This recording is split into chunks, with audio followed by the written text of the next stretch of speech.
Olá, pessoal da Canon, sejam bem-vindos ao Canoncast, o podcast da Canon do Brasil. Francisco falando com vocês aqui no nosso podcast, junto com Ricardo Bufolinho. Obrigado pelo convite. É sempre um prazer estar falando, quando a gente fala do que a gente ama, né? Dessa paixão que a gente tem pela coisa. Eu só tenho a agradecer o convite, maravilhoso. Estamos aqui de legal que a gente conseguiu, a gente era para ter marcado antes, aí tinha uma agenda de curso que a gente ia gravar, verdade. Que aí a gente adiou a gravação de curso e a gente conseguiu marcar. Finalmente. Finalmente. Então, só para a gente começar com a nossa audiodescrição, falando um pouquinho sobre o nosso cenário para você que não consegue nos ver pela uma questão física ou pela uma questão que só está ouvindo no Spotify, no Deezer ou até mesmo no YouTube, tá bom? O cenário do nosso podcast basicamente é uma sala de estar, onde tem duas mesinhas de centro aqui com objetos e livros de fotografia. Do lado do nosso convidado tem um sofá baleia branco bem grande com várias almofadas, tem uma estante atrás dele que também tem livros e objetos. Atrás de mim também tem essa mesma estante, que ela é cinza, com as portas em verde, tá bom? Também tem livros e objetos. Onde eu estou sentado é uma poltrona cinza. Temos um fundo cinza rajado aqui. E ao centro tem uma TV com o logo da Canon em vermelho. Francisco falando com vocês, é alto, tem bastante tatuagem nos braços coloridas, tá todo de preto hoje com a camiseta da Canon, tem um cabelo curto, barba grande, tá com os pelos já indo pro branco já, tanto da barba quanto do cabelo, e só grandão. E é isso aí. Como é você? Somos grandões, então, né? Eu já não tenho esse problema da barba do cabelo ficar branco, porque o cabelo já foi embora. Então eu sou gordinho, gordinho pra ficar bom pra mim. O cabelo já foi embora, um pouco de barba. Também tô de preto, que a gente fala que é um pouco a cor oficial da gente que gera conteúdo aí. E eu queria dizer que é muito legal essa coisa da audiodescrição. Eu tenho a sorte, eu tenho a sorte de atender duas instituições com pessoas que tenham deficiência ou total problema de visão. E que delícia a gente começar com a audiodescrição, que todo mundo fizesse isso de verdade, né? Porque é tão importante isso. Obviamente, a gente está falando que as pessoas estão ouvindo isso nos Deezer, nos Spotify da vida, mas a gente tem que trazer junto com a gente essas pessoas que não podem tá vendo o que a gente tá vendo, né? Então, sejam todos bem-vindos, né? Que bom, que delícia, audiodescrição. Parabéns, Canon. Obrigado. A gente pegou isso tem uma instituição de ensino, e aí toda vez que eles iam começar uma palestra e tudo mais, tanto o apresentador quanto quem ia fazer a palestra fazia uma audiodescrição, e a gente falou, pô, que incrível isso, porque como é que é essa pessoa, né? Se você está só ouvindo, como é que essa pessoa... Eu faço uma descrição um pouco mais resumida, porque todos os episódios, todo mundo que assiste já ouviu 1000 vezes eu falando como eu sou. Mas é engraçado porque você cria uma imagem da pessoa e tudo mais. Depois que vem um fotógrafo cego aqui, e aí a gente fazia a audiodescrição basicamente da gente. E aí ele disse...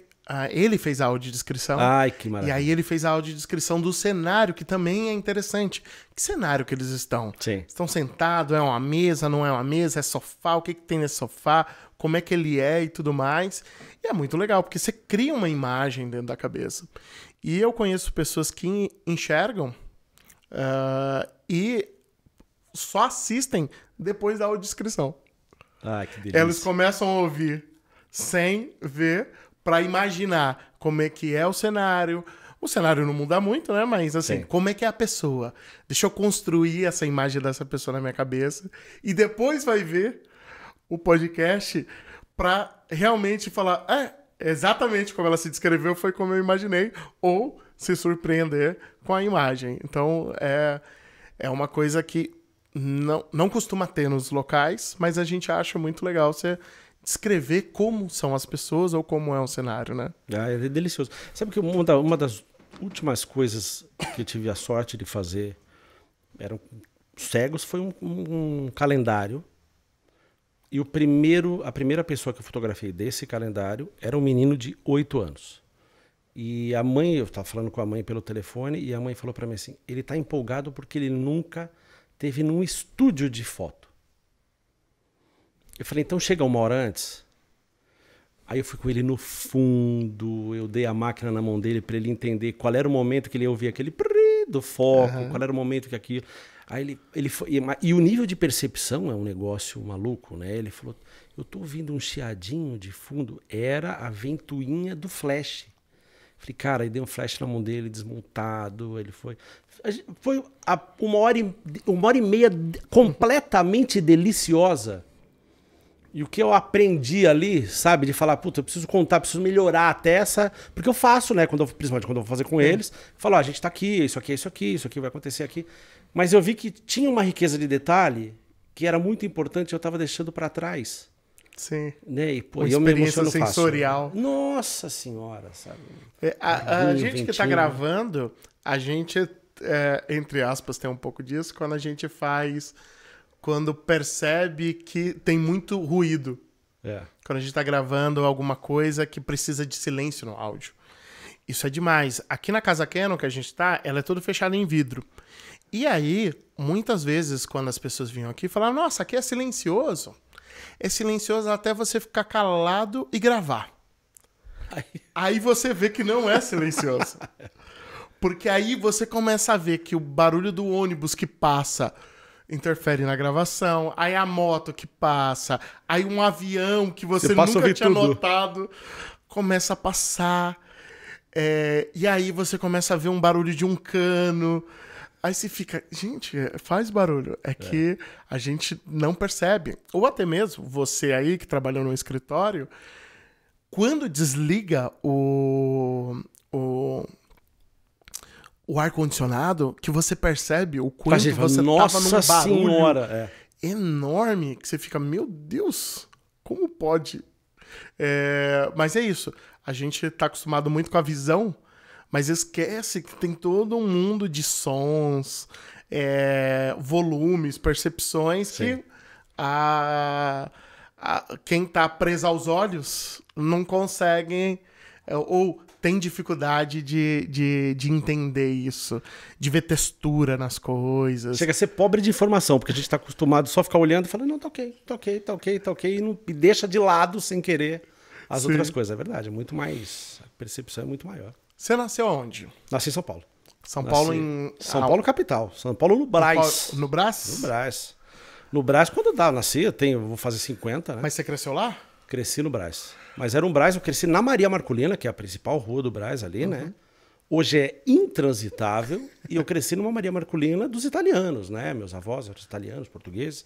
E eu cresci ali numa Maria Marculina que passava um ônibus hoje, outro amanhã, um carro muito de vez em quando, de forma que a gente jogava bola na frente do meu prédio, onde hoje de domingo você já não transita direito lá. Sim, para quem não raiz. Para quem não é de São Paulo, Brás hoje é um bairro, ele tem uma parte industrial, mas ele é muito de loja. Loja. Inclusive, quem vem para São Paulo para comprar roupa, vai no Brás, é um dos locais que vai assim. Feirinha da madrugada. Feirinha da madrugada, loucuragem. Sei lá, até às 19 horas é um negócio formigueiro, aí depois... É tão louco que o movimento começa às 3h30 da manhã. É isso. 3h30 da manhã. Quem não é daqui é inimaginável. A gente está falando é engraçado, até você ligar o Waze e colocar o Brás às 4 da manhã, você vai ver que tá vermelho, porque o trânsito já parou. Que são as pessoas indo para lojas que abrem mais cedo, para as barracas de rua, os camelôs são todos legalizados, todos, a maioria dos camelôs. E eu nasci ali, nasci nesse miolão todo ali. Sim, gente passando com carroça gigante de roupa, de não sei o quê, levando de um lado pro outro, é um negócio... Eu fiquei até o meio dos anos 90 ali e ainda era um Brás tranquilo.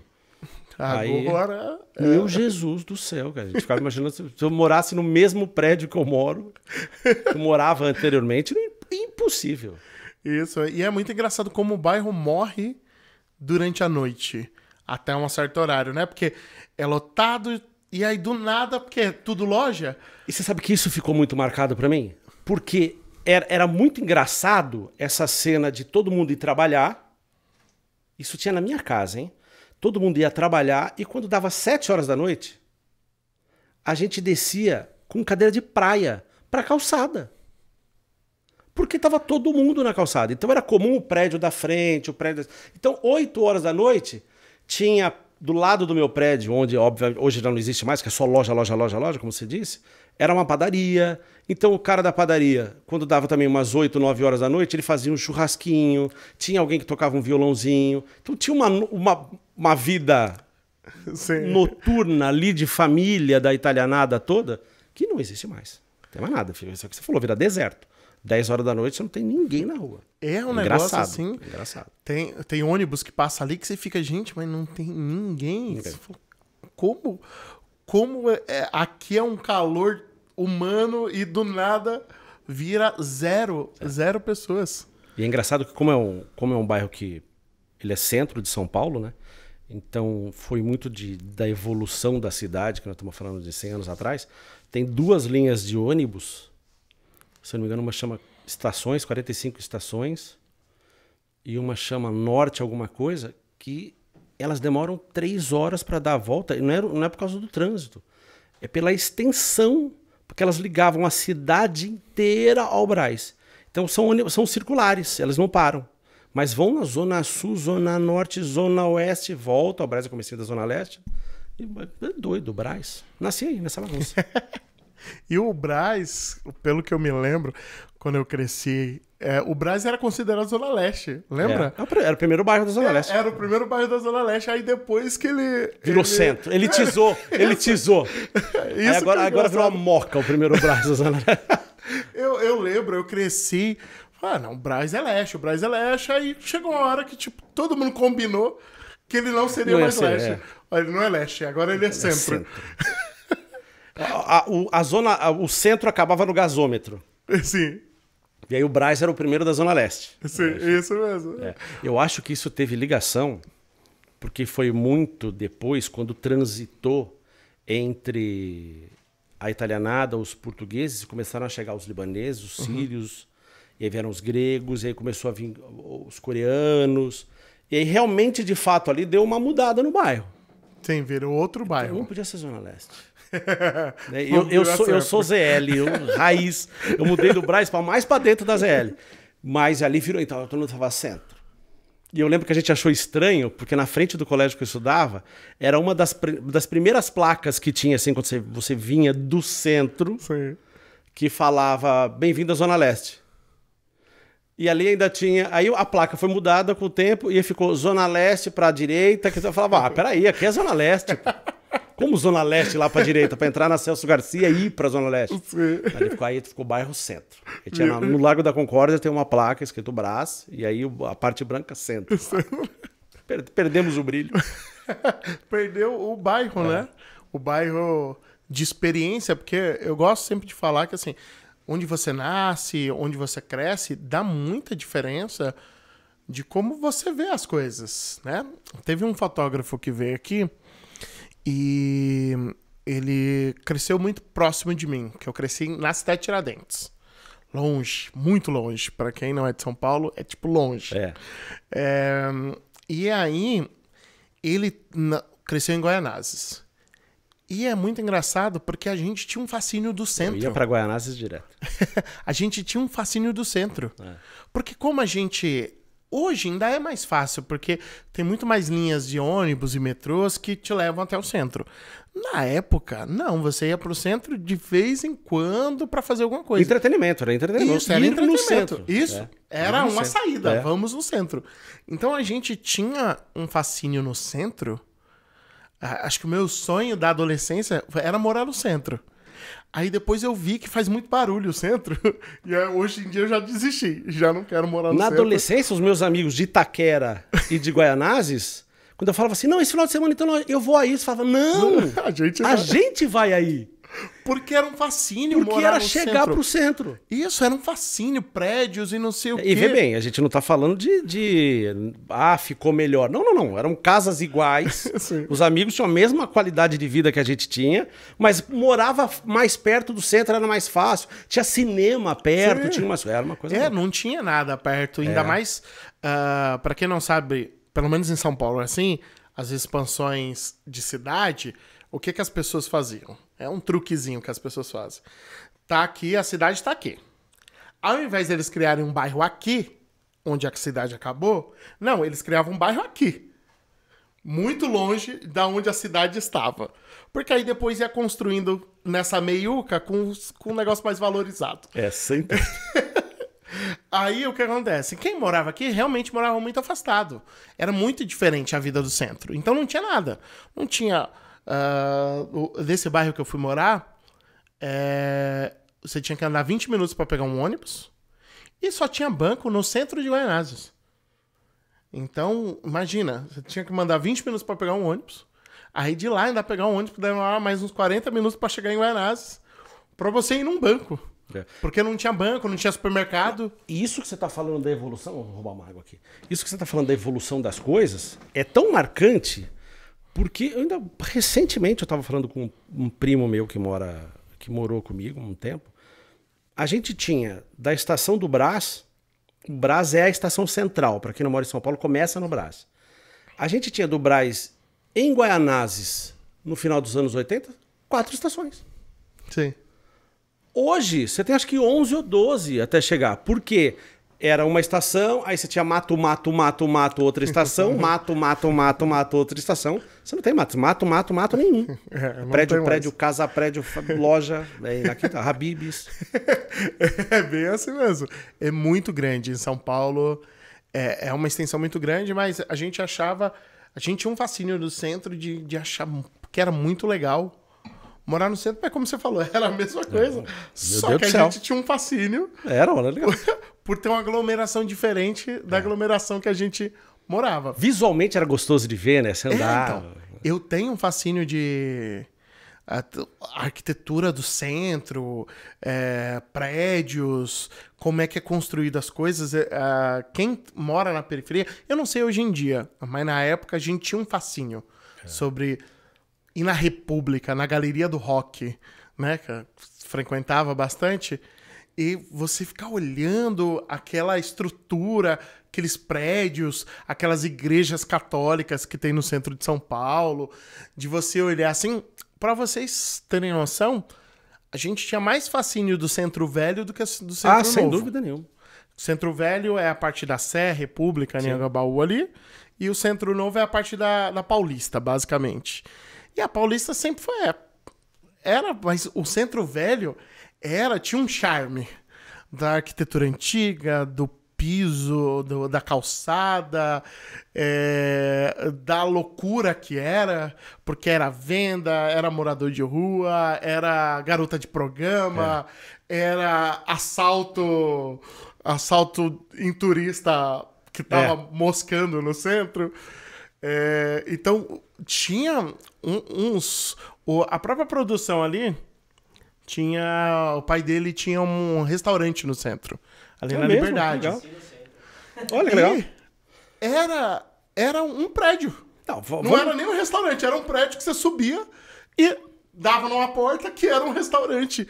Que tipo, gente, como assim? Era um restaurante. Vamos imaginar que até 93, 2 dos 5 hotéis mais caros do Brasil estavam no centro, que era o Hilton, que hoje é Secretaria de Obras Públicas, alguma coisa, e onde é hoje uma parte da Prefeitura de Saúde, que era o Otton, que é na Praça do Patriarca, que era caríssimo. Era um negócio como se hoje ficasse assim, a diária 3 mil. Era um negócio. Porque era chique, era glamuroso você ficar ali gigantemente. Sim. Era muito. Que bom que tá voltando um pouquinho isso, né? A gente que é de São Paulo, quem não é de São Paulo também ouve muito falar disso. A gente ainda tem o crack, ainda tem. Tem o crack dominando cada vez mais, mas a gente tem sentido um pouco de movimento ali, né? Tem vindo.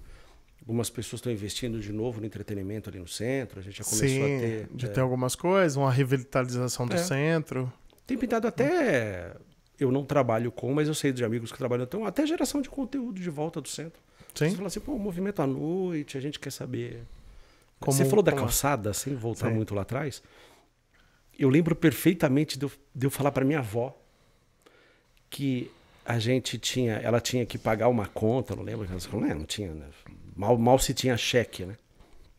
E aí a gente ia aqui no centro todo mês para ela ir especificamente no Banco do Brasil, que era do lado do Teatro Municipal.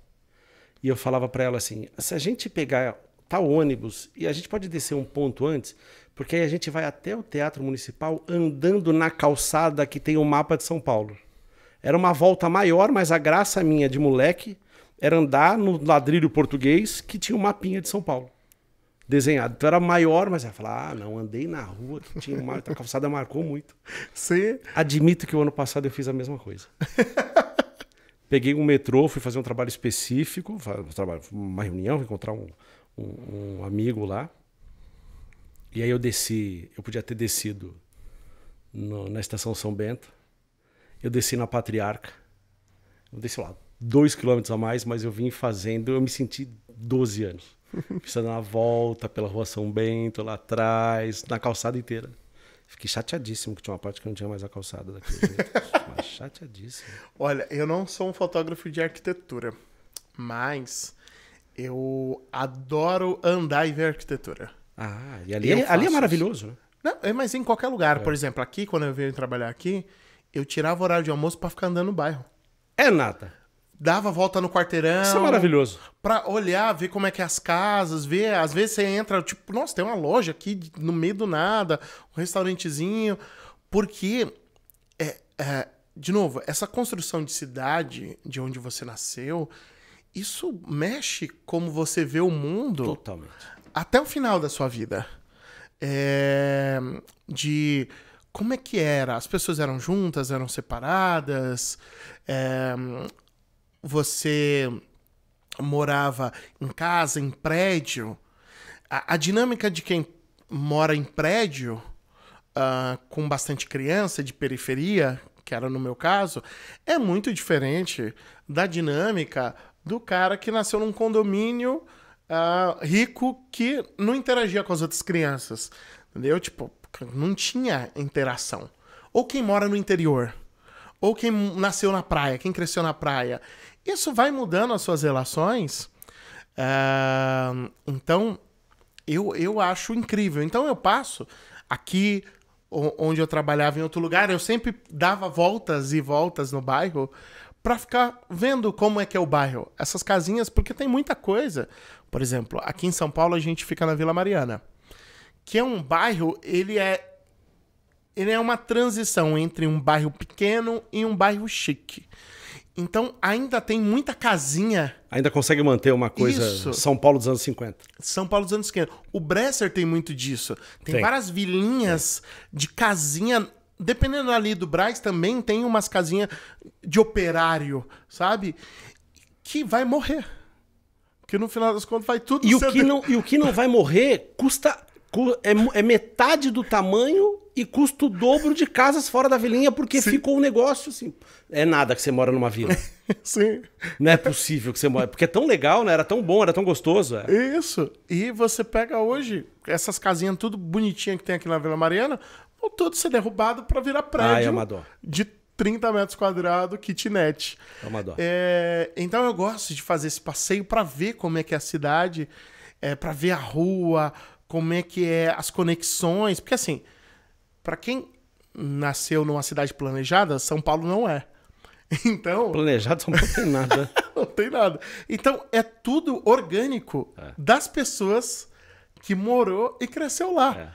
Então, aquela padaria, aquele bar, aquele mercadinho de... Banca de revista. Banca de revista. Esses mercadinhos de bairro. Não era banca de revista, era só jornaleiro, né? Até ficou banca de revista em 90. Antigamente era, o que você é? Eu sou jornaleiro. Que também vendia revista. Sim. Que eram banquinhas menorzinhas, né? Na frente do meu prédio no Brás, tinha um jornaleiro. A banca era ridícula, era um negócio, sei lá, 1,5 m, que ele ficava sentadinho dentro. e tinha prateleiras só com jornal, todos os jornais que você imaginasse. Uhum. E era jornal atrasado, né? Era engraçado que isso não era jornal de São Paulo. Sim. Então o Globo, a gente tá gravando numa quarta-feira, então você chegava lá na quarta-feira, era o Globo da segunda. Que era do Rio, era o que dava pra chegar. É o que chegava. E aí tinha uma etiqueta em cima, porque sei lá, o jornal custava R$3, é que custava 6, né? Porque veio de fora. Sim. Era importado, o jornal importado. Do Rio. Cara, quando você se interessou por fotografia? Você lembra? Sempre. Eu achava muito... Eu criança, 4, 3, eu achava muito engraçada essa coisa de foto. Eu gostava de guardar minha foto. Então, se alguém tirava foto minha, ia trazer impresso, eu pegava e guardava. Eu, um molequinho. Aí com 8, eu pedi uma máquina de presente. Era uma xereta. Kodak xereta. Tenho. Tem ainda? Eu tenho. Era ridículo. Aquela de plástico, né? Plástico! Hoje ela parecia do tamanho de um controle remoto e abria assim pra você segurar aqui. Ó. Era horrível. E o flash, 90% talvez das pessoas que estão vendo aqui não imaginam o que eu vou falar. O flash era um quadrado que a gente punha em cima da máquina. Você chegou a pegar isso? Eu sei qual que é. Você é mais novo que eu, né? Você não chegou. E aí, você só podia dar 4 disparos com flash. Porque acabou. Era uma lâmpada que você clicava, queimava a lâmpada, você virava o flash, clicava, queimava a lâmpada. Foram 4. Então, e era caríssimo. Então, todo mundo falava assim, vai tirar... Eu lembro da minha mãe falava, vai tirar foto de dia. Não vai tirar Você não inventa de gastar o flash. Porque era o grande barato. E aí eu pedia pra todo mundo... Pra quem pudesse me dar filme, pra quem pudesse me dar negativo. Moleque. E aí depois meus pais viram que eu fui gostando da coisa, já vi uma máquina melhor. Aí já tinha alguém que tinha uma máquina parada que falava assim, mas você gosta tanto, você não quer uma máquina? Então ficou meio negócio no sangue, assim. Então é muito gostoso. Eu sei, eu tirava foto, eu era o fotógrafo oficial da galera. A gente nunca sai na foto, né? Não, assim, você tava nessa festa? Eu falei assim, ué, com a foto que você tenta lá, alguém tá atrás. Tem uma amiga minha que falou assim, eu tenho um dó do Francisco porque ele não tá em foto nenhuma. Tem foto de todo mundo, tem foto do rolê, mas eu nunca tô. E eu tirava foto com um filme ainda, e era assim, tira foto. Não, ainda não chegou todo mundo. Já chegou todo mundo que eu tiro foto. Que não podia sair gastando foto. Né? Você tinha lá 12, 24 poses, 36 poses. Não, gente, não chegou todo mundo, não vamos gastar filme. Paciência. Deixa lotar a festa. Na hora que chegar todo mundo, aí a gente decide quem que vai tirar, ou se vai tirar foto do grupo, não chegou o grupo inteiro. E aí a gente tinha aquela tia véia que saía e ia embora sem avisar de todo mundo. Aí você falou, tia Tereza tá onde? Aí faltava lá na foto. Sim. Era engraçado, porque hoje você não tem escassez de material. A Tereza que ia embora. De verdade. Você não tem escassez de material. Então, a relação que as pessoas têm de foto é diferente, porque antes você tinha que pensar muito antes de clicar. Hoje você não precisa pensar tanto. Hoje você clica. Tá banal. Eu acho até... Vou falar uma coisa muito romântica aqui. Eu acho... Até vou usar o mesmo termo. Eu acho até que perdeu um pouco do romantismo da gente falar assim, poxa vida, cara, ainda bem que tá todo mundo aqui pra gente fazer a foto. Sim. Olha que momento legal que a gente conseguiu pegar. Isso é, de fato, marca muito. Sabe que eu fui num casamento uns 10 anos atrás, mais. Uns 15 anos atrás, de um amigo, e ele conseguiu, não sei aonde, máquina descartável com 12 poses. Ele não contratou fotógrafo e ele deu para todos os convidados uma máquina 12 poses. Depois eu vi as fotos, é sensacional, cara. Porque todo mundo sabia que só tinha 12 momentos e você tinha um casamento e uma festa. Então você via que todo mundo esperou para algumas coisas acontecerem, coisa que a gente não faz mais. Porque você tem aí 10 horas de casamento e festa, então 12. Então eu vou tirar foto da entrada? Não, vou tirar foto no altar. Pera, quando eles estiverem trocando aliança ou beijando? Não, pera, ou no final, que eles estão saindo. Você tem que pensar muito no que você vai fazer, porque são só 12. Muito. Né? Você vê que no celular, hoje as pessoas falam, você vai comprar um celular, a pessoa fala assim, olha, esse celular aqui tem 256. Dá pra você guardar até 4.000 fotos. Você fala, misericórdia. E tem que falar assim, encheu minha memória. Mas é Bom, engraçado. por um lado, faz da evolução, né? Mas é um tipo de relação diferente. Porque no final das contas você clica e nunca vê. As pessoas não vê as fotos que elas tiraram. Elas tiram, beleza, ficou linda. Aí depois guarda. Normalmente o celular quebra e você perde todas as fotos. E não é uma foto eterna, sabe? Não. Eu acho que a modernidade mudou. Eu não a lembro relação. exatamente qual foi a frase, mas foi alguma coisa assim. O ano passado, pelo menos o ano passado foi a primeira vez que eu vi, numa entrevista, alguém perguntou para o Sebastião Salgado como é que ele achava, como é que ele enxergava essa quantidade de fotógrafo que estava com essa quantidade de foto. Ele falou assim, não, são pessoas que estão registrando, não são fotógrafos. Os fotógrafos são diferentes. A gente pensa, a gente vai guardar, a gente vai pensar com carinho na coisa. E tem essa galera que está registrando um monte de coisa. Seu fofo. É realmente muito diferente. É uma relação diferente com a fotografia, que era escassa e agora não é. Sim. Mas é bom também, né? Porque a gente está vivendo uma evolução gigantesca e sedenta de informação. Então, eu acho interessante. Eu acho interessante. Eu acho que, como eu falei, é só uma relação diferente. Sim. A gente está precisando descobrir qual é o exato ponto entre o conteúdo e a informação nesse conteúdo. Eu acho que a gente está nessa... Mas eu acho que a gente está nessa fase. Acho mesmo. Acho que a gente já bateu no topo, assim, de muita gente registrando muita coisa e agora está todo mundo... Né? Vou falar uma coisa banal. A gente vê no Instagram, quando o Instagram começou, que a quantidade de... Esse é meu café da manhã. Meu almoço, tô tomando banho, vesti essa roupa e hoje a gente não tem mais. Sim. Já tá trabalhando um pouco mais as coisas, os conteúdos estão vindo mais. E essa galera que começou lá, nós estamos falando, sei lá, uns 5, 6 anos atrás, essa galera hoje já tá com ou seja um celular diferente, ou seja gerando uma foto diferente de alguma coisa, já tá começando a pensar. Sim. Eu especificamente, eu acho que surgiu um negócio que não tinha, que era a fotografia que morre. Sim. Que antes não tinha isso. Que é isso. A foto do Stories, ela é feita pra morrer. Pra morrer. Ela não é feita pra durar. Então a pessoa tem essa noção de que ela fez uma foto que não foi feita pra ser revisitada. Se você quiser que ela seja revisitada, se chama destaque. Isso, né? Que coisa louca. Né? Mas nem o destaque, porque essa rede social vai morrer. Igual o Orkut morreu. Fala isso não. Sabe, todos os álbuns que você tinha no Orkut... Mark, não confia nele, Mark. Sabe? O quê? Todos os álbuns que tinham no Orkut, a maioria das pessoas deixaram de ter. O que tinha no Facebook também deixou de ter. Eu lembro a minha alegria quando eu descobri que tinha um site que você colocava uma senha, obviamente roubavam teus dados depois, e você conseguia dar download das pastas de foto do Orkut, porque eu não podia perder jamais aquilo. Imagina, tinha coisa ali que era a vida da gente. Sim, mas nasceu até mesmo, sei lá, foto de visualização única, né? Quem recebe foto de visualização única sabe pra que serve. E é feito pra morrer. Olha que engraçado. Ela é feita pra durar 5 segundos, 10 segundos, não sei quanto tempo demora a visualização única. Agora tem áudio. Ouvi áudio uma vez só. Aí vai e morre.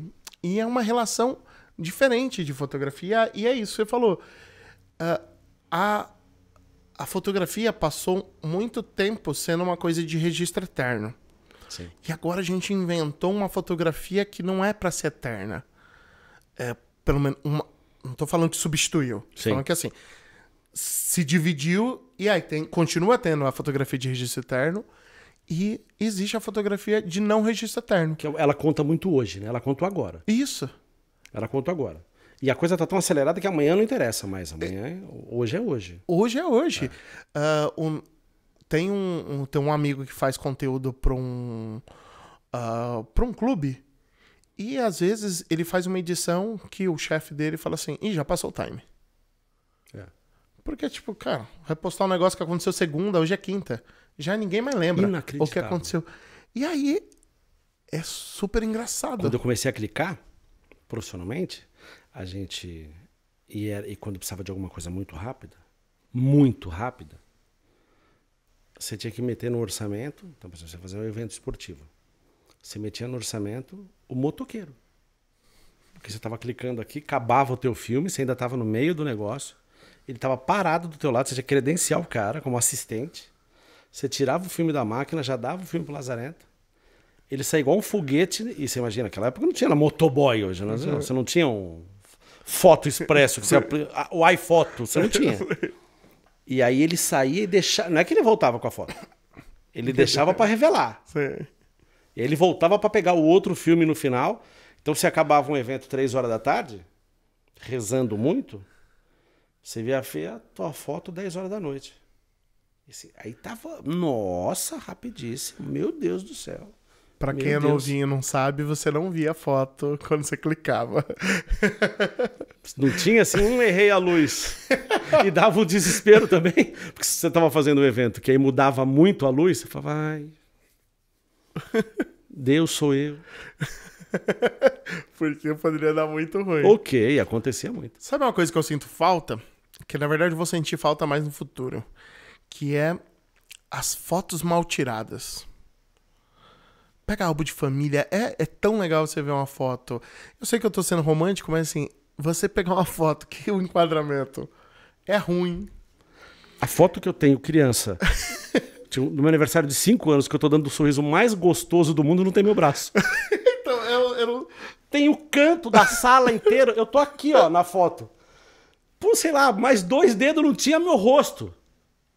Tem uma foto do irmão da minha mãe que é totalmente desfocada, mas é só aquela foto que genial. tem. E ele tá bonitão, tá com uma calça, uma blusa bonita, fazendo uma pose. E a foto totalmente desfocada. Artístico. E é isso. E você vê, você tem essa foto, é porque guardou, porque ela tinha uma importância gigante. Isso. Gigante. E não tinha outra, só tinha aquela. Essa é a minha foto, tem 45 anos e tô lá, sem braço, sem nada, mas tá ali. E eu acho... Tem esse problema, as pessoas agora apagam as fotos. E as pessoas têm uma preocupação estética, de sempre estar belo, sempre funcionar. E você tá perdendo a oportunidade de ter fotos espontâneas. Dificilmente alguém tira uma foto de mico, né? Os amigos, tá todo mundo sempre arrumado. É o que você falou, tá todo mundo sempre arrumado. Você sabe que... Nossa, eu falo muito, né? A gente tava... Minha mãe mudou para São Paulo e a gente tava arrumando e a mãe sempre tem aquela caixa de conga.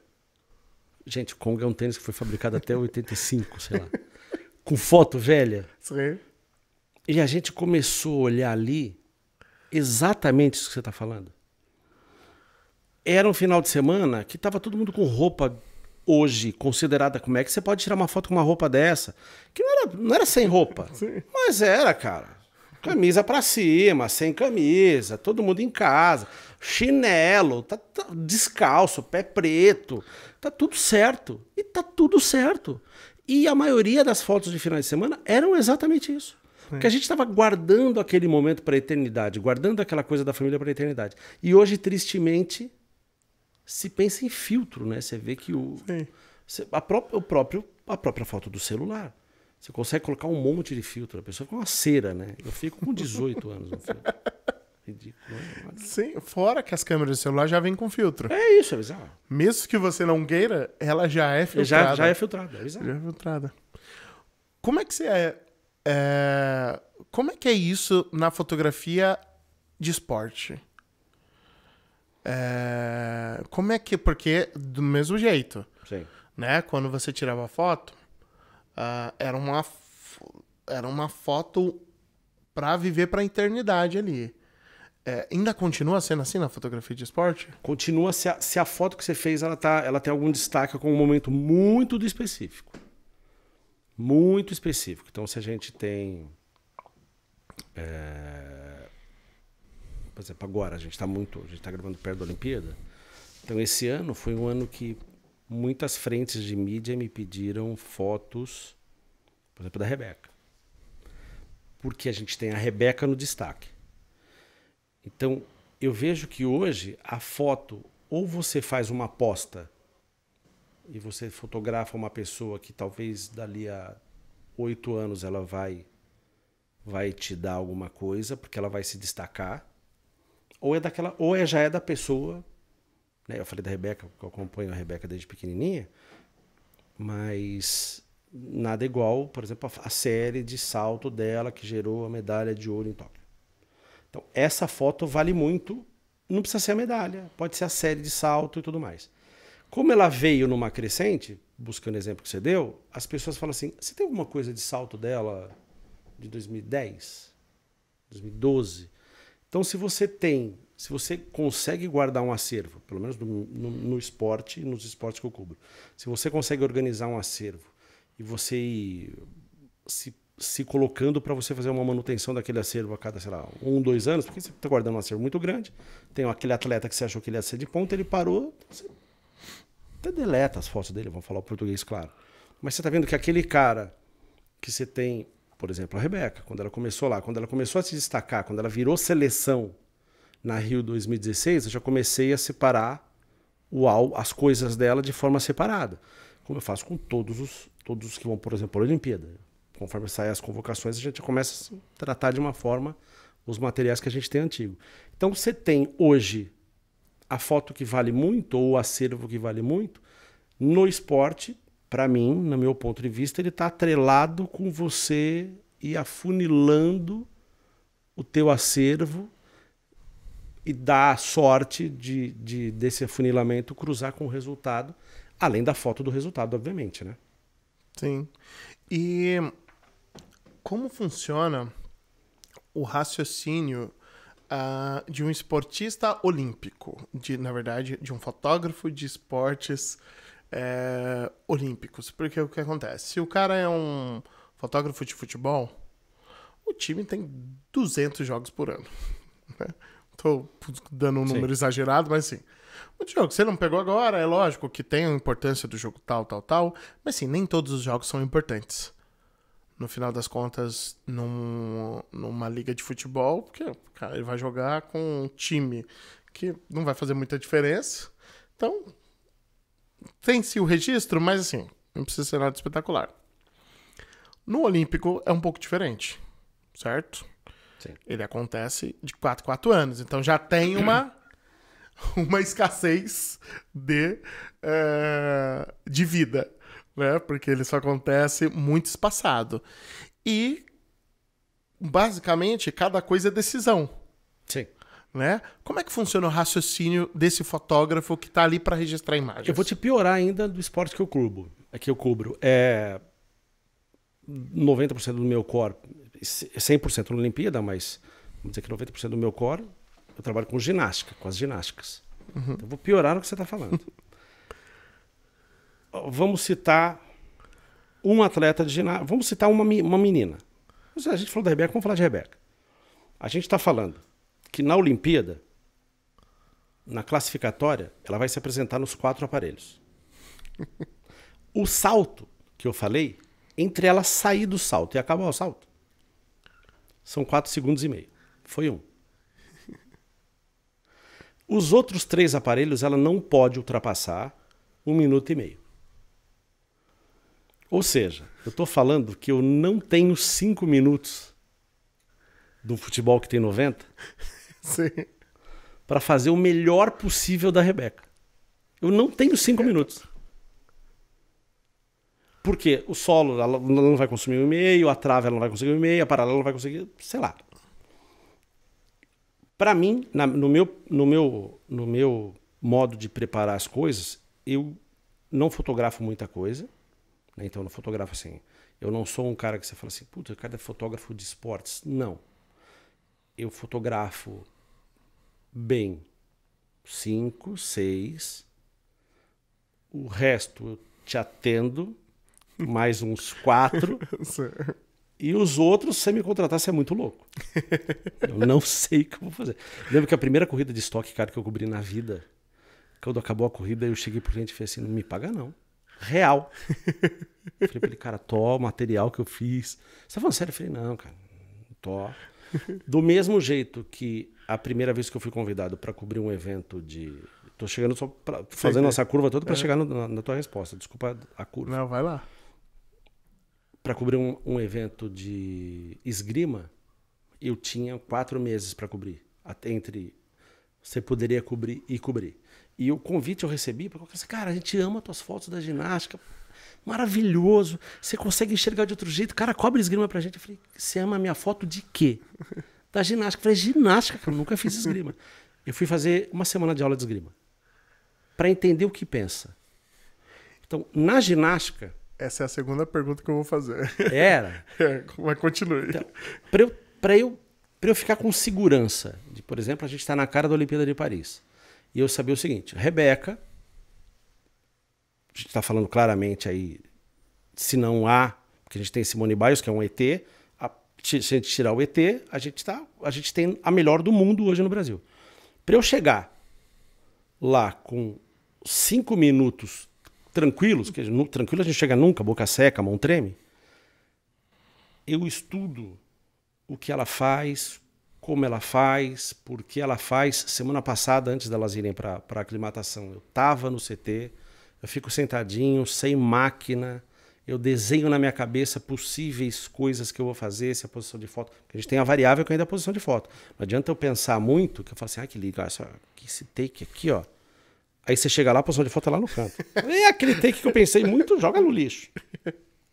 Mas eu busco estudar o máximo possível para chegar nesse fotógrafo do esporte e você fala assim, cara, a gente vai ter segurança na imagem dele, no que vai vir dele ali. Por isso que eu busco afunilar o máximo possível. E eu acho que hoje a grande missão nossa, dos fotógrafos que estão indo cobrir no esporte, ok, o generalista a gente entende que é um cara genial no funil da coisa toda, ele consegue pegar imagens ótimas, mas a gente tem os caras que fazem segmentado, e aí esses caras, a gente são sempre caras que eles sabem muito. Sabe? Então você cobre um atletismo, você pega o fotógrafo do atletismo, que é o Wagner, você fala assim, cara, o Thiago Braz, ele vai classificar com quanto? Nas últimas 2 competições ele passou o Serrafo 5,43, ele passou, não sei o que. Você vê que o cara tem o dado. Sim. Porque ele tá ali para isso. Você pega na natação, você pega o satiro, o cara sabe... Olha, a gente olha e fala assim, olha que tempo bom. Ele fala, não, isso não pega 13º lá fora. Se ele ficar aqui, ele tem que fazer não sei o que, ele tem que fazer o tempo do fulano de tal, baixar um tempo e tal. Do mesmo jeito que acontece comigo. A gente sabe assim, girou no salto, vai ter 0,1 de desconto, vai pegar... Você fala, cara, como é que esses caras sabem isso? Porque essa preparação que a gente faz prévia resulta na foto boa. Sim. A foto boa, ela não acontece, pelo menos para mim, e dos mais próximos que a gente tem, o processo da foto da ponta, ela é o final. Se você não fizer a lição de casa, esse final não existe. Então, é exatamente o que eu ia perguntar, porque assim, lançamento de dardo. O cara corre, vai até uma linha, joga o negócio cai lá na frente. Você tem fotos possíveis dele correndo, dele parando um pouquinho, dele jogando o negócio com cara de esforço, dele com cara de preocupação até lá. Na ginástica... Você usou um exemplo maravilhoso do dardo e eu vou voltar no dardo depois. Vai lá. Na ginástica, é muito mais fácil se você pensar em fotos ali. Sabe? Porque ele não tem movimentos certos. Ele tem só movimentos. Igual uma piscina. O cara pulou, foi até ali, bateu, voltou, tá certo. Agora, numa ginástica, e pula, e roda, e cavalo que roda, que tem uns movimentos que, como todo mundo sabe, só o juiz consegue ver. Tipo, não consegue... Girou errado. Por que eu tô falando isso? Porque assim, não é... Porque você pode clicar e pode não captar, se você não souber, qual que é o movimento difícil que é interessante. Porque, entendam, uma coisa pode ser plasticamente bonita. Sim. E não ser nada. sei lá, uma manobra de skate. O cara pulou, tá no ar, tirou a foto, tá linda. Se ele acertou a manobra depois, dane-se. O importante é que registrou no ar ele bonito. Se ele caiu certo, não faz. É a mesma coisa. Na ginástica tá lá rolando os movimentos. Você tirou uma foto, plasticamente tá bonita.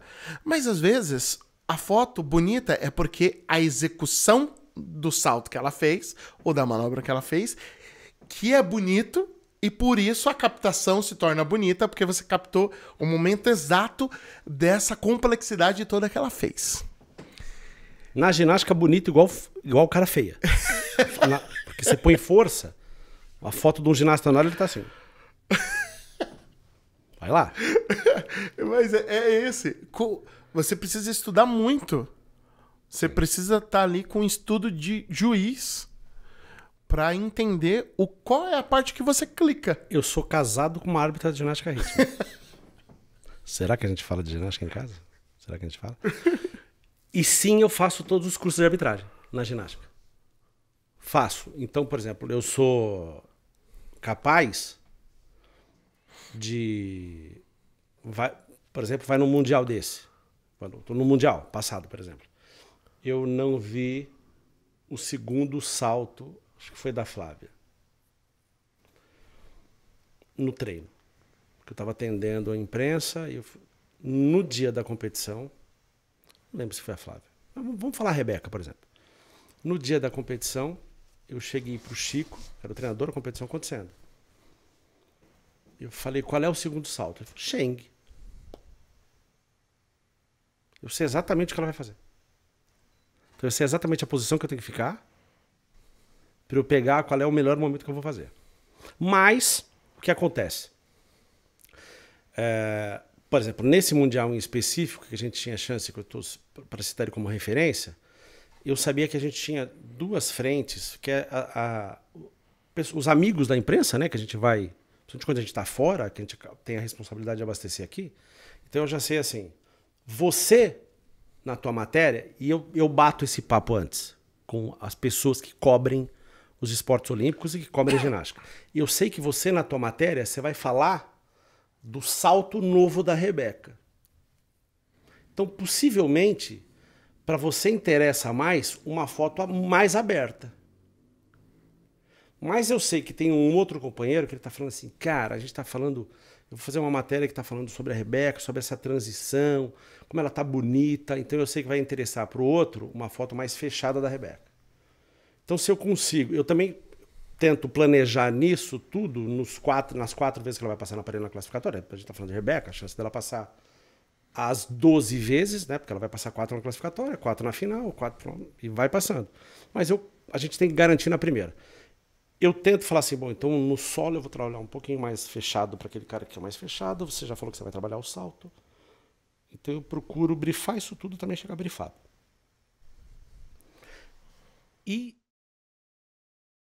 Gente, eu sei que deu uma parada aí, mas é porque o computador ficou sem espaço e aí a gente teve que correr aqui, arranjar espaço para ele. Eu combinei com ele de falar, porque eu fiquei emocionado, comecei a chorar, pedi para cortar, retocar a maquiagem, pôr um pouco do cabelo.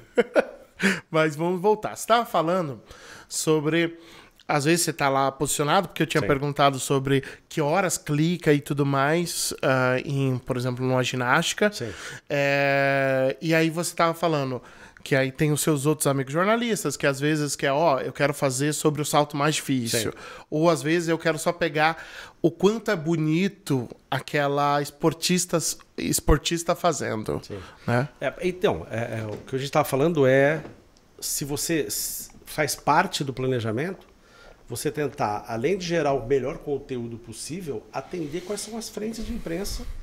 E eu acho que é uma missão, quanto mais longe eu estou cobrindo um campeonato, mais eu sei que tem uma menor chance de ter alguém do Brasil cobrindo lá, ou ninguém do Brasil cobrindo lá. Então eu me sinto mais na obrigação de atender a todo mundo que está aqui, né, que são profissionais, são companheiros de trabalho nosso, pessoal da comunicação, que está com aquele espaço esperando, está com um texto ali para ter uma foto tua. Então eu procuro sempre saber, nessa coisa de como fotografar, se eu estou com uma pauta livre, eu vou gerar o melhor possível, com as variações, mas tentando registrar os elementos, registrar a beleza, registrar na ginástica um colã diferente, um movimento, às vezes até tem as fotos icônicas de magnésio na ginástica, né, que a gente tem uma luz trabalhadinha, então ele fica bonito no ar, mas se eu já sei que já tem um texto pronto, alguém que está com uma demanda mais específica, puxa, cara, se você conseguir uma foto de um close do rosto, se eu conseguir uma foto na hora que o cara está passando o magnésio na perna, aí eu tento também me posicionar para isso. Nem sempre, às vezes, é o melhor lugar para me posicionar. Mas para ter oportunidade, da gente dar oportunidade, eu ter a oportunidade de dar oportunidade. daquela solicitação ser atendida, eu vou e faço. Legal. E fala uma coisa para mim. Deixa eu retomar a pergunta também. É porque para vocês pareceu 1 segundo, pra gente demorou um tempinho. 3 dias contando o caso aqui. A gente foi emendando uma coisa na outra. Mas dá para raciocinar? Porque acontece muito rápido as coisas. Porque eu treino. Porque você faz o estudo antes. Porque eu treino. Então eu treino. Então isso tem. Então, às vezes tem gente que já não mais, hoje já menos, mas a série de solo tem 1 minuto e meio. Elas geralmente consomem 1 minuto e 15 da série de solo, 1 minuto e 20. E a gente, por exemplo, pega um ginasta que ele vai fazer as 4 diagonais. Então ele vai passar 4 vezes. Se eu consigo ver que está numa situação tranquila e o ideal para mim for pegar as 2 séries, as 2 diagonais de frente, e eu olhar ali e falar, pô, naquela posição de foto tem espaço para eu estar ali também. Já sabendo, e aí sabendo, o que o ginasta vai fazer, eu consigo pegar a primeira diagonal tranquilamente, enquanto ele está fazendo uma outra coisa que não me interessa, ou não me interessa tanto, menos do que a outra diagonal, eu troco de posição de foto para fazer aquela outra foto. Então, interessante. Talvez vai ter um ginasta que eu vou ter, sei lá, 60 fotos, e aí são 60 fotos médias, mas também tem um ginasta que eu vou ter 10. 10 muito legais. Legal. Porque eu sei mais a série dele, porque eu sei que aquilo vai valer mais, porque eu sei que ele está pondo um elemento que possivelmente até para a própria confederação vai valer citar. Olha, o Ricardo, ele estreou aquele elemento, ou ele fez uma ligação nova. Deu uma girada a máquina, girada mais. E meia. Exatamente. Exatamente. Então tem essas coisinhas que eu só consigo porque eu treino. Legal. Eu fui falar com os alunos agora de uma universidade, agora no começo do ano, eu sempre tenho a oportunidade de bater um papo, a honra de ser convidado, e é batata. Todo mundo, todas as vezes, fala assim, pô, mas qual é o segredo para fotografar a ginástica do jeito que você fotografa? Eu falei, nenhum segredo. É você entender que talvez você tenha que treinar, você não vai treinar igual, mas talvez você tenha que treinar muito como aquele ginasta está treinando. Então, a ponto de, durante uma série, para o público que de fora, fala assim, que legal, pô, executou super bem. A gente executou super bem. A gente sabe o seguinte, sentiu o pé direito, então ele tirou um meio giro. Então aquilo que era um duplo e meio virou um duplo. Mas quem sabe? A gente que sabia que era um duplo e meio. Tem até uma piada do Murilo Couto, que ele fala sobre Olimpíadas, que é bom demais, que é... As pessoas assistem... patinação artística, fala assim, adorei, pra mim esse foi o melhor, vai ganhar com certeza. Aí, nota, 7,5. A minha avó... Porque não entende nada. Eu perdi a minha avó, mas a minha avó tava super mega lúcida. Minha avó morreu com 99 e tava mega super lúcida na Rio 2016. E ela falava, não tem a menor razão dessa tal de Simone Biles ganhar. Ela é péssima... Ela só faz uns negócios que gira, eu não tenho o menor... Fica no ar o tempo inteiro, não faz um balé, não faz nada, você é roubado. Tem a menor... Ela é horrível, E ela falava bonitinha, aquela menina... Você lembra que tinha uma menininha da Turquia? De fato, muito... Ela falava, por que não ganha essa menina? Olha que gracinha que ela é. Olha que ela balé. Ela faz 1/10 das coisas da Simone, pra minha avó, ela falava, é muito mais bonita. Era essa campeã. Você ia falar sobre o dardo também. Ah, tá. Que você tava falando do... Que eu falei que é um pouco mais é um pouco mais fácil entender o que vai acontecer nesse momento, talvez a dificuldade seja criatividade. O atletismo é uma das top 5 coisas que eu mais faço. Essa coisa, e aí assim, a gente tá falando que fica chato a gente ficar falando essas coisas que a gente está se alimentando da gente mesmo. Mas as fotos bonitas que eu sei que eu gero na ginástica é da tranquilidade de falar assim, agora eu vou usar só uma lente close-up, vou usar uma super tele. Então eu sei o seguinte, dane-se o giro, o salto tal, porque eu vou na emoção. Sim. Porque você sabe tanto daquilo que você está fazendo naquele momento específico que você sabe exatamente até onde você vai arriscar. O dardo, por exemplo, a gente teve agora, a gente está gravando na semana que passou o brasileiro de atletismo classificatório para Paris. O dardo, a gente tem... Cada pessoa pelo menos vai lançar 3 vezes esse dado, 6 vezes o dado. O dardo, eu tenho... E aí eu lembro que a gente foi fazer uma pauta específica para o Sul, num treino. E era uma menina do Sul. E ela tinha um olho azul, bonito, sim, muito característico, né, dos alemães, tá, não sei o que. E aí o dardo dela era azul. E aí eu fiquei prestando atenção, não era uma menina do cotidiano, né? Eu faço pinheiros, enfim. E aí eu vi que ela encostava o dardo no olho assim, toda vez que ela ia aquecer. Qual era a foto que valeu? No meio dessa loucura dela correr, tem o dardo do lado dela, assim, o olho dela debaixo do dardo. O dardo tá na mesma cor do olho, tem um pouquinho de mão. Assim, super cortado. Sim. Então, de vez da gente garantir a foto grande, você fala assim, peraí, se eu entregar a artística? Sim. Então, a tranquilidade e o você treinar, no caso dela específico, eu não sabia exatamente o que ela ia fazer. Então, eu tentei buscar um pouquinho do aquecimento dela para buscar uma outra imagem diferente. Mas o fato de você treinar com uma outra pessoa também te dá tranquilidade. Então, eu cubro muito o Brasil, mas a gente citou Simone Biles agora. Eu consigo fazer uma foto artística da Simone Biles. Por mais que eu não acompanhe tanto ela. O fator de você ter o timing, o tempo do clique, o tempo do que está fazendo, e você saber que o equipamento vai responder, é importante pra caramba, pra você ter uma tranquilidade até de você falar assim, tá bom, olha, você veio aqui para cobrir o Ricardo, você veio aqui para cobrir o Francisco, mas a gente precisa cobrir o Israel também, tudo bem? Fala, tá, eu vou dar 100 e vou entregar 80 da outra, mas vou entregar uns 80, não vou entregar 10. Então, o dardo aí também veio. Você vai falar assim, poxa, mas é um movimento específico. Quando a gente tem um movimento que é muito repetitivo...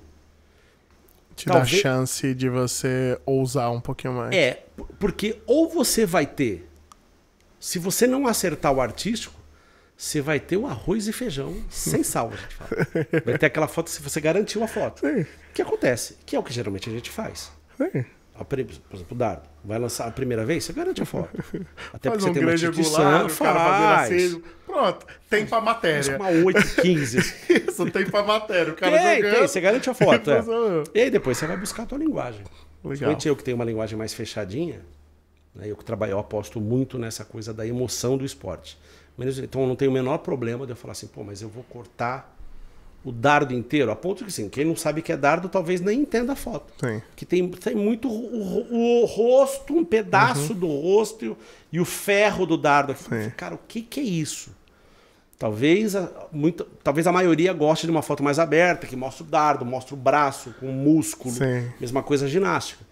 Pega a ginástica rítmica, tem foto que eu trabalho tão fechado que você pega uma emoçãozinha, você não sabe nem qual é o aparelho que tá na mão dela. Se tá a bola, se tá a massa, se tá mão livre, como tem as ginastas mais novas. Mas eu aposto muito na emoção daquele momentinho. Eu acho que é um pouco da missão, sendo romântico, acho que um pouco da missão, principalmente dos fotógrafos especializados em determinadas coisas, a missão nossa é tentar passar um ponto de vista que só a gente, por ter a frequência ou estar numa posição específica, vai conseguir captar. Então, e é muito engraçado a reação nesse mundo de rede social que a gente vive. Uma foto que ela é mais comum, por mais importante que seja a imagem, Mais importante que seja a imagem. Uma foto do Zanetti com a medalha na argola, quando ele ganharam. Ela tem um impacto muito menor do que uma foto que eu fiz, por exemplo, em Tóquio, que não aparece que é o Zanetti, mas aparece... O Zanetti Tóquio competiu, ele tinha um filhinho de meses e ele fez o pezinho no braço da argola. Então você fala assim, o maluco aqui, na classificatória do Zanetti, esquece o Zanetti. Você tem a parte do uniforme do Brasil e o pezinho aparecendo na mão que segura a argola. Foi uma aposta minha? Foi. Essa foto saiu tudo quanto é lugar. E as pessoas gostam muito mais de uma foto dessa, porque ninguém vai ver isso do que a foto que ele está com a medalha. Então é muito engraçado se a gente consegue trazer uma coisa que as pessoas falavam, caraca, é o Zanetti tem uma tatuagem do pé do filho na mão que ele sobe primeiro na argola. Pô. Então a gente tem esse desafio, talvez. E eu acho que é quase como uma obrigação nossa.